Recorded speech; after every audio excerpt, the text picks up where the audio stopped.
Mengele, when first time I saw him, he was, first of all, very good looking and very elegant and very professional. He almost never yelled in my company. He was very strict, serious, and at one time when he yelled at the supervisors because one of the children were dead in the bed.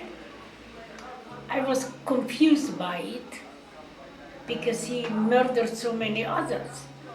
Years later I understood that when a child died in the barrack, in the bed, that was one guinea pig he lost, because those children who were supposed to die never died in the barrack, they died in the lab. I also think that our relationship with Mengele was one of the most complicated human relationships. We knew that as long as Mengele wanted us alive, we would be alive, so we were at his mercy. At the same time, we learned within a few weeks that he was responsible for the death of our families. I don't know how some of the children became even fond of Mengele, because in some way he replaced the fathers who protected them before. And I never liked him, and I knew that he knew that I didn't like him. He was never ever polite or kind to me, where on occasion he was to other children, and to the very young ones he even brought candies or cookies. In my case, there were two types of medical experiments, and we would be ordered to undress and sit naked for about 8 hours a day. They would measure, in a room there were maybe 30 sets of twins, they would measure, in my case, every part of my body. They could spend 3 hours on an ear or a nose, a mouth, the head, and they measure it very, very detailed, meticulously.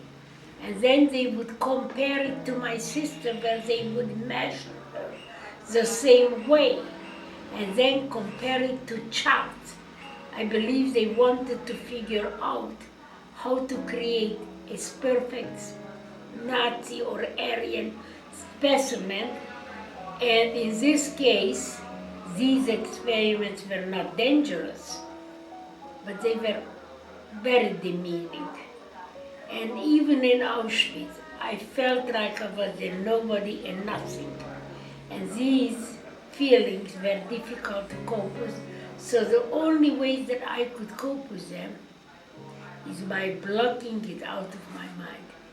I tell people, unfortunately, there is nothing that anybody can do to change what happened, no matter how we try. So, my question to anybody who is thinking about it, do you ever want to be free from what was done to you? Do you think you deserve to be free of that? And they always say yes. But forgiveness, they say, that is, how can we forgive these monsters? So stop thinking about the fact that you forgive them. Start thinking that by forgiving them, you are healing yourself. And if you answer the question to my question, the answer was, yes, you want to be free, then who on earth should do that? And they realize that each person has to do it for themselves. 2 years ago, I met with a Holocaust scholar in Washington, D.C. He came up to me and gave me a big hug and a kiss on my cheek. And I said, wow, I didn't know we were kissing friends. I said, so you accept my forgiveness ID? He said, oh, no, you do not understand that. In Jewish tradition, the perpetrator must repent and ask for forgiveness. I said, very interesting. could it be that if we forgive, we are going to help the perpetrator, or are we going to help ourselves?